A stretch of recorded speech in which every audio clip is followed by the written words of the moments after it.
Hey ladies, it's your girl Truly Inspired Martin, the Reset Coach. And if you're truly ready to go from BS to success, welcome to a new season of the Recrown You podcast. Everybody wants to be, but nobody wants to do.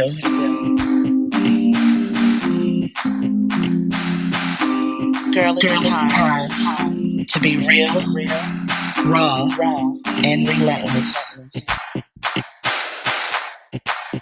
Everybody wants to be, but nobody wants to do.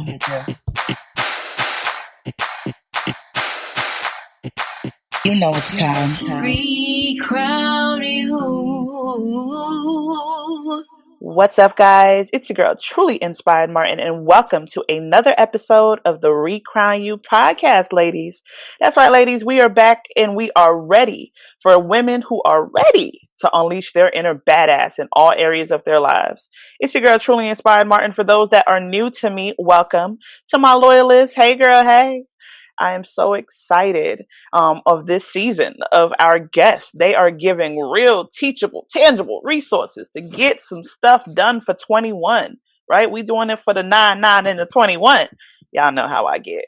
I'm super, super excited to have you all listening, tuning in, getting these reviews from people that are saying that they are getting so much value from the episodes from before. So nothing is going to change on this end. We bring you amazing people doing amazing things. So for those of you guys that don't know me, I am Dana, Truly Inspired Martin. I teach women how to go from BS to success by increasing their emotional intelligence and becoming more self-aware. I'm also an HR consultant for small businesses, so check out Truly HR Consulting as well. I really just want to help our women to be bold and unapologetic, but you can only do that when you are equipped accordingly. So today is going to be a real good way to get your community in order for 21. And y'all will really start to understand that once we get into this interview. But I'm super excited to have someone very special here today. She's not only someone that I know personally for the past 5-6 years or so, but I've watched her build communities. I've watched her build brands. I've actually watched the success happen in front of my face. So with that being said, I know this is going to be of value to you. But don't listen to me, listen to the bio, okay? So I'm going to go ahead and tell you guys a little bit about today's guest. Her name is Adrena Martin. I think we might be related. We still got to do an ancestry DNA on that, right?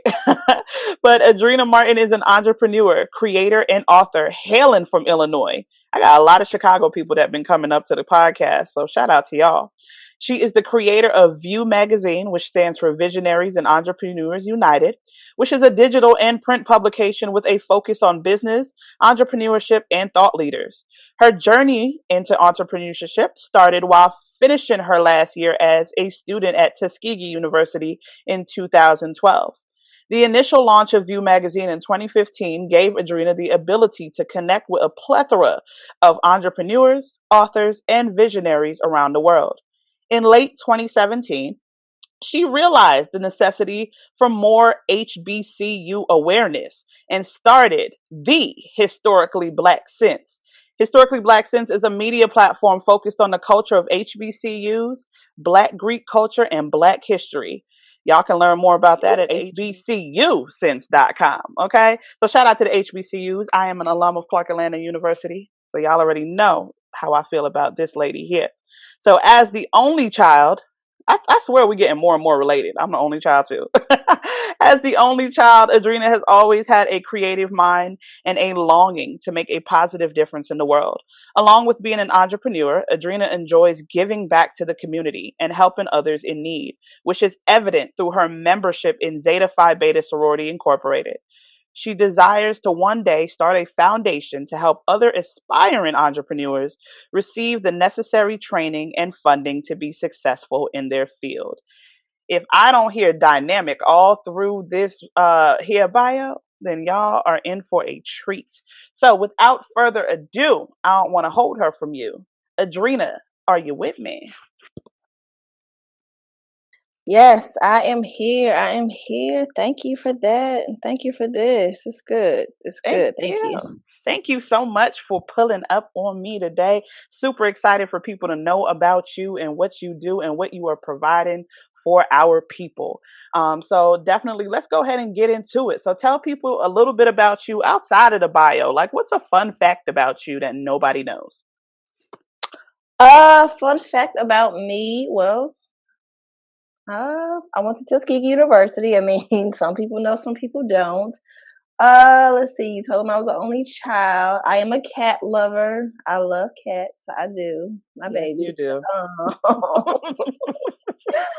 I rarely meet anybody else that looks like me that can say the same thing. They all hate my cats, but it's okay. What else? What else? Yeah, I'm very creative, unique individual, and that's me.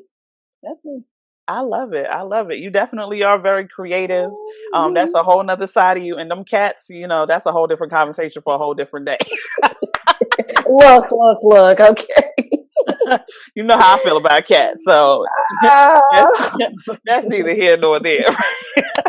But I'm excited today because we're getting into building a community, right? Today we're talking about building a community. So, first of all, what does that look like? Like, what does community look like for you? Yeah, so really what a community is, and for me, building a digital community is really, honing in, really finding a niche area and really just building an audience around that, like finding like-minded people just like you. So for me, of course, HBCUs and Black Greek letter organizations, like I've lived that life. I've attended and graduated from HBCU. I'm a member of a Black Greek letter organization. So that's literally like the life I live. So building a community for me look like literally just building something online and attracting other people who can relate to my same experience. And one thing I've learned is crazy is that there is literally a community for any and everything. And I mean, literally, like I was on throughout the process of just building and marketing. It's like, wow, so some of the stuff I came across, I'm like, wow, these pages got millions of followers and verified for cat pages and dog pages and cars. Like there's literally an audience for any and everything. So yeah, that's yeah, I mean that's kind of, I don't know, I guess we can get into it, but that's kind of like my initial thoughts on my experience of building a community. Listen, that you definitely hit on so many different angles of that, like building that kind of camaraderie and being able to have people that are relatable, and your environment is everything when you're building anything, right? So very, very interesting point. So I want to kind of like drive into that, right? So what led you to create VEU Magazine? Let's start there before we transition into HBCU Sense. Yes. Okay, so VEU Magazine, I started that, I think it's been about 6 years now. I started that. And so initially what I wanted to do with VEU Magazine, I really just wanted it to be a blog. I just wanted a place where entrepreneurs and creatives like myself could come together and network together. But I kept hearing magazine, do a magazine, like do bigger than a blog. And for a while, I kind of shied away from it because I'm like, I don't really feel like doing a magazine. I already knew it was going to be a lot of work, and I just didn't feel like being bothered with it. But I kept hearing the magazine; it kept coming to me, and so when was it? It was about in 2015, right? And so initially my idea with VEU Magazine was just for me to, I just wanted a blog, a place where people like myself, entrepreneurs and creatives, could come together and just be on one platform. And so I was going to do a blog, but I kept thinking, or I kept hearing magazine, like do a magazine, go bigger. And so for a while, I would say for maybe like a month and a half, I just sat on it because I'm like, I don't feel like doing a magazine. I'm like, it's gonna be too much work, and I just wasn't trying to do all of that. And so, but I would say right around maybe like August of 2015, it kept coming to me. So I said, you know what, I'll do a magazine. So I remember, I literally knew nothing about starting a magazine. Like I didn't go to school for journalism, never even wanted to get into media or anything like that. But I said, okay, well, it keeps coming to me. So I sat there, I just started Googling how to do a magazine and, different things. I put ads on Craigslist to try and, find people to be a part. And September, what was it? September of 2015 is when the first issue came out. And so Yeah, and it's really around that same concept. VEU Magazine, it stands for Visionaries and Entrepreneurs United. So I wanted something that was definitely a place, like I said, the same concept for the blog. A whole lot of different people, like a lot of different creatives, entrepreneurs. I've interviewed quite a few celebrities. I mean, it's definitely been a great journey. And yeah, that's the story of how VEU Magazine started, and really how I got started into building communities in the media game in general. So yeah. I love it. I love it. Okay, so there was definitely a foundation there. So we know that that transitioned into something that is absolutely amazing. So let's go ahead and jump into HBU Sense, because you know I'm a HBCU grad myself, so you know how I feel for the culture. I know. Mhm. So definitely. So let's get into HBU Sense. So how was that birth? Where did that come from? Talk to me about that. Yeah. So it's historically black sense. So historically black sense. That actually started at the end of 2017, and it's crazy because I literally just started that. I just wanted to sell HBCU and Greek T-shirts. I was like, okay, well, let me just, I got some designs I wanted to do, and so I started an Instagram page, and that was that. And so, but when I started it, I probably was on the page maybe like a month and a half. And then after that, I literally just didn't touch it for almost a year because I just had other stuff going on and personal and just trying to rebrand some things. I literally didn't touch it for it was literally, I think the next time I got back on the page from December 2018, it was like, I think, not, no, 2017. So I started it was like December 2017, and then I didn't get back on the page until like September or October of 2018. And so I literally, with the same deal in mind, I'm like, okay, you know what? Let me try this again. Let me, get back on here, sell the T-shirts and stuff. But what I found was once I really started posting on the page, it started to grow and kind of in a direction that I wasn't expecting. But I loved it though. I'm like, wow, this is actually kind of taking off. So I said, okay, let me because I just started posting different content and, just me finding different content.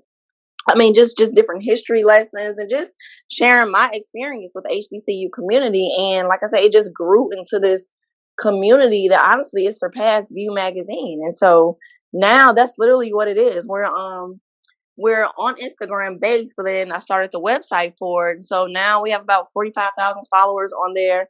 And I mean, I love it. It's like really, because like I said, it's the life that I live. So it's something that I'm really passionate about.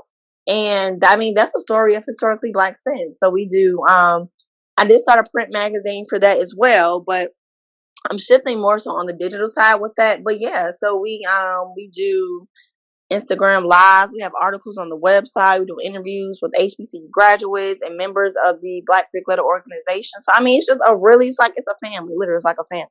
So that's how historically Black Sense came to be. Mm-hmm.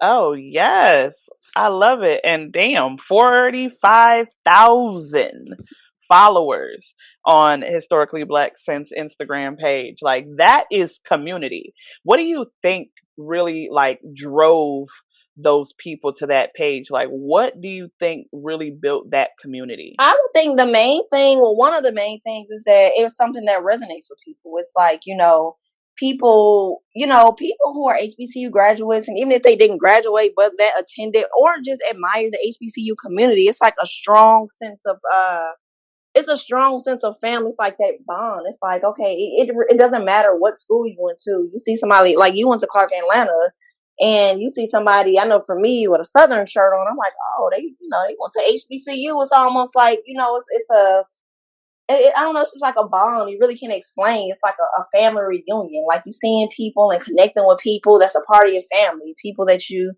spent time on a yard with. Like these are some of the most important years of your life in college, and especially for the people who are Greek as well. So I think that's one of the main things that really resonated with people, and just posting content that they wanted to see, and really just knowing your audience, and knowing them what they wanted to see. So I would say that's probably one of the main things there. Mm-hmm. So that's really dope. So you built a whole online community, right? With people you ain't never necessarily, well, you probably know some people, right? But with people you've never like really got a chance to physically talk to or touch, like that takes a different type of building online. Do you think that had anything to do with any kind of social media strategy you had, or like what do you think really like made that, besides the fact of people gravitating to, something that they are familiar with, but was there any kind of strategy that you think you used in order to build this cult like following of HBCU fanatics, right? Like what does Mm-hmm. that look like? Yeah, so I think honestly, one of the main things is really knowing your audience, right?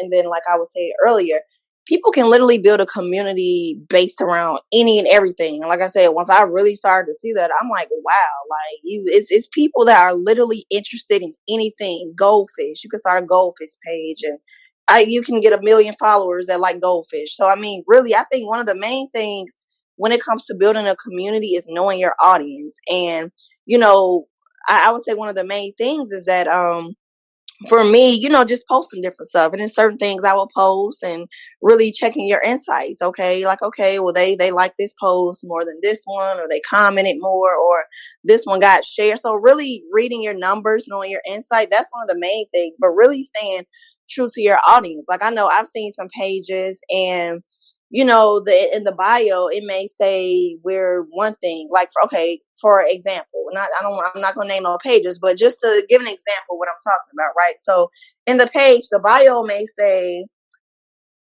this page is about colleges, right? Let's just say colleges, or cars, right? Let's just say Okay. the page is about cars.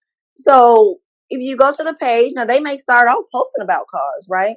But one day you go to the page, or maybe a few days, and then you see them posting about Kim Kardashian and Kanye West. And it's like, okay, well, what does that have to do with the cars? Like, did they get a new car? Does it have Right, something to do with right. the audience? And I think for some people, certain areas are, they look at it as, okay, if I post about this, I'll get more followers quicker, or I'll build an audience quicker. And so they don't stay true to their audience. So they venture off and they start trying to, post what everybody else is posting, not staying true to your audience. So, of course, and this is one thing I learned, which of course most people know, like, of course, things like gossip and anything negative is always going to build, because people, we not naturally, people Yeah. gravitate towards drama, right? Yeah. So, but when it comes to, when you're building something positive like an HBCU platform or college or something, anything that's educational, it's always gonna, it may seem like it's slower, but I guarantee you, like when you be consistent with it, you'll start to see the results. It'll start to pay off. So I would say that's one of the main things for anyone that's looking to build a community. Know your audience, learn your audience, and stay true to your audience. Like, don't try and, switch up on them because you want to try and get this new audience in quicker. No, just stay loyal to the people that's loyal to you, and you'll start seeing growth. It'll build. Mm-hmm. Oh, that's interesting because that's kind of like dating somebody, right? Like when you start first dating them and they act one way and you like, oh, I really like this person. Like, oh, he opens Mm-hmm. the doors for me. Like he take me to Ruth Chris. Then all of a sudden, a Mm-hmm. couple weeks later, now we at McDonald's and he ain't opening no Right. doors and he's switching up on you. No, Right. no shade, no tea to the people that do the McDonald's dates or whatever. But Right. like, Right. but That's that's not just what you signed up for. That that's ain't what not what I you. signed up for. So Right. so essentially you're dating and Mm-hmm. finding and building relationships with these people. And if you Mm-hmm. don't keep that consistency, then you don't want to be with somebody inconsistent. So why do people online want to be? Right. Right. Mm-hmm. Yep. That's That's good. Mm-hmm. That I mean that was definitely a good analogy. Like I said, you start off one way and then he switch up on you, yeah, and then you like, hold on now. Well, I thought you was, I want to be at Ruth and Chris every day. Well, let me go and find somebody who can take, you know what I'm saying? Like, not that. So yeah, that I like that. That was a good analogy. That was a good analogy. Mm-hmm. Yes. So do you Yeah. is there a certain amount of times a day or a week that you engage your audience to keep them engaged? Is that anywhere a part of your strategy at all? All day long. I mean, Yeah. it's not like, for me, it's not real. Okay, so when I first started off, honestly, I didn't take it as serious as I do now. And I'm saying it because I think initially I didn't realize like what it was turning into. Because like I said, my only thing was I just wanted to sell some t-shirts. I wasn't necessarily my goal wasn't necessarily to build a community, but once it started and I started to kind of see, certain things that people would say and what I'm like, okay, wait a minute. I started to actually enjoy. And I think that's one of the things too that I had to figure out is, okay, what is the business model of this? Do I want to be an apparel company and focus on selling, get on here and sell 100 t-shirts a day? Or do I want to be a media platform and focus on building a community with this thing? And it's like, once I really kind of realized exactly what it is, that's what really gave me a lot of clarity, is to say, okay, well, this is how I need to move forward. And so that is one of the things when you're building a community. I mean, really in general, like any business owner on Instagram, of course, they tell you, you got to post so many times a day. But I think for me, building a community, it requires being consistently engaged with the audience. Like for me, I'm on the page literally like all throughout the day, like at least 6-7 times per day, I'm on the page posting. And so now, I'm bringing other people on the team with me so they can host the different shows that we have and different writers. But yeah, like this is literally like I said, once I really changed my perspective on what that was and really started to take this thing serious, like that's when I really started to see growth. So I think, for anyone that's listening that wants to build a community, figure out what your ultimate goal is, and realize that you definitely do have to be consistent with it. Because I know when I first started off, I might have only posted maybe like once a day, or maybe like once every couple of days, maybe like twice every couple of days, right? But I wasn't going all in. I wasn't giving it 100. But once I really started taking it serious and really being more consistent, that's when I really started to see the growth. So consistency is key. Mm-hmm. Oh, wait. Yeah. Consistency is key. So do you also think that when it comes to like, how people be talking about placing all your eggs in one basket or something along Mm-hmm. those lines, like, do you feel like your energy has shifted towards HBCU Sense and not so much to VEU, or, did that become a part of, the strategy, like unbeknownst to you, it just kind of happened and that's where the growth came from? Or what do you think on that part? Yeah, definitely, definitely. And I actually was having this conversation with one of my other friends about the whole eggs in one basket because, I came across a quote, and this is what I told her. It was by Andrew Carnegie. And, most people, they know about Andrew Carnegie. He was one of the wealthiest men throughout his time through steel. And so he had a quote that said, put all your eggs in one basket and watch that basket. And so for me, when I came across that quote, it was okay. So let me kind of, I guess, take it back a little bit even further. So, I started off as a fashion designer, right? So even before the whole media thing came into play, I started off as a fashion designer. Then I went on to I wrote a book, became an author, and then I started VEU Magazine. So for a while, it was, okay, I'm trying to build a fashion company, right? I'm doing measurements and making on a sewing machine, sewing clothes at fashion shows on one end.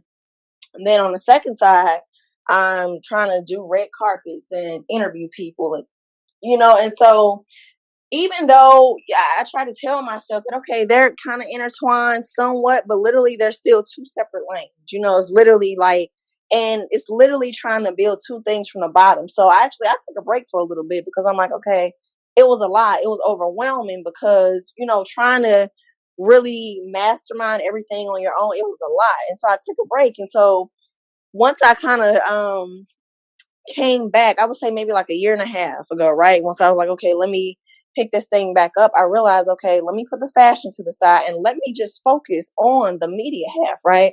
And then kind of going into the question that you asked me, that's definitely what has happened. It was like, okay, the fashion is to the side. I'll come back to that because I'm still a designer at heart, but I'm going to come back to that. Let me build up these media platforms first. And then once I built those up to a certain point, then I can put put my energy into that. So then it was, okay, now I'm doing VEU Magazine, Historically Black Sense at the same time, because now I'm kind of in the same lane. I'm building two different media platforms and just two different audiences, but essentially it's kind of, they pretty much run the same, right? But even with that, what I found was even narrowing it down even further once Historically Black Sense really started to take off, I'm like, okay, wait a minute now, let me, then I was like, well, let me just focus, and going back to the quote about your eggs in one basket, let me see what happens, because this was something that I had never done before. I had never literally just been focused on one business, because we always hear, oh, we need all these streams of income and all that. And that's good. That's true, But for me, because I'm so creative and always coming up with stuff, I said, let me try something that I've never done before. Let me actually put all of my focus on building this one platform, okay? Just Historically Black Sense, because this is what's really this is what's resonating with people. This is what's taking off. Let me just focus. And that's when I really started to have a lot of clarity and really just be able to, really just create more. And what people fail to realize is that, when it comes to having all the eggs and multiple streams, is that you literally can have 10 different streams of income from one business, right? So, for Exactly. example, with Historically Black Sense, it's a media platform, yeah, but I still have t-shirt designs that people can buy, and the audience that's built up, they can, buy those if they want to. I don't necessarily promote them as much anymore because that's not my focus to, sell X amount of shirts, but that's still a stream of income, right? So, it's like literally, and it's so even now, like even with me just dedicating the majority of my time to Historically Black Sense, it's so many different moving pieces of that, and I'm still like, wow, I still feel like I need to. It's just a lot. So I would say, to answer your question, I would definitely encourage people. It's nothing wrong with having the streams of income, but maybe pick one thing to focus on for a set amount of time, and then come back to some of the other things you might want to work on. Yeah. So that's what I would say. I love that. And I've definitely heard that before, right? We hear all the time about, having multiple streams of income, but sometimes those multiple streams come from one major body of water, right? I've heard it said that way. Like you have this major body of water that, all your eggs are here per se, right? So everything's in this Mm-hmm. one body, but streams Mm-hmm. are built from and come from this large body of water, and it comes from that one thing. Sometimes people think multiple streams means multiple things, and that's not necessarily it. We can have HBU Sense, HBCU Sense, right? And then we can have the t-shirts, we can have advertising platforms, we can have, Mm-hmm. events, we can have digital courses that teach you how to get scholarships for HBCUs and all this stuff. Like there's so many different ways to make one thing boom. And I think that Mm-hmm. that's where we missed the mark. I love that you alluded to that. So before we get ready to wrap up, I definitely want, because we talking about community and HBCUs and all that. What do you think is one of the biggest reasons why HBCUs are so important to our culture? Like, what makes HBCUs the it for the culture? Just it's so many different things, but I would say the main thing is just the family dynamic. Like literally, like how it is going back to homecoming and Yep. just having those connections with the professors. Literally, like I can go back to campus now and still, see some of my old professors are the ones that are still there, and you can strike up a conversation like you was just in class with them yesterday. So really, just being able to build those relationships with not only them, but even with other people who you went to class with, like the class sizes are definitely much smaller than if you were to go to one of the PWIs or one of the larger colleges. So I would say that's definitely one of the main things. Like if you're looking for, to be around, of course, being around your people, but if you're looking for really like that family dynamic, that intimate setting, and really to build those long lasting relationships and learn about who you are as a black person, I would highly recommend HBCUs. They come highly recommended. Yes.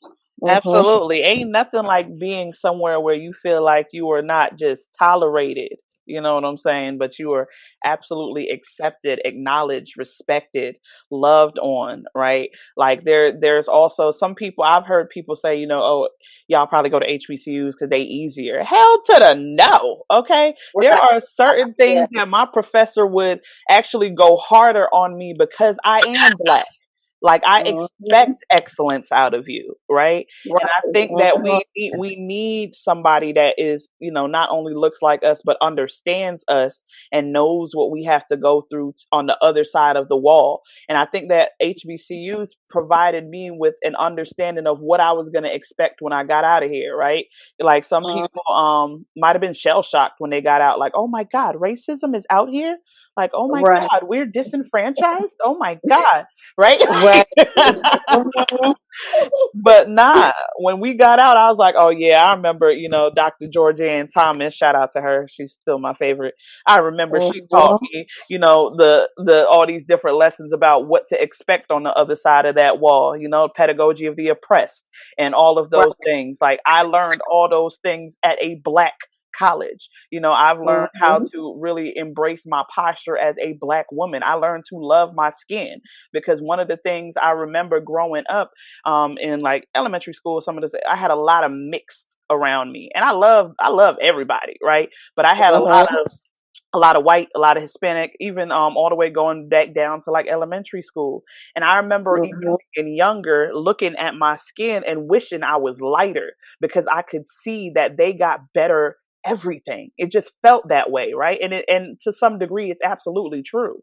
But Mhm. by me looking at them and wanting to be somebody else, I realized that I was never completely in love with myself at that place. So HBCU gave me that opportunity to embrace all of this.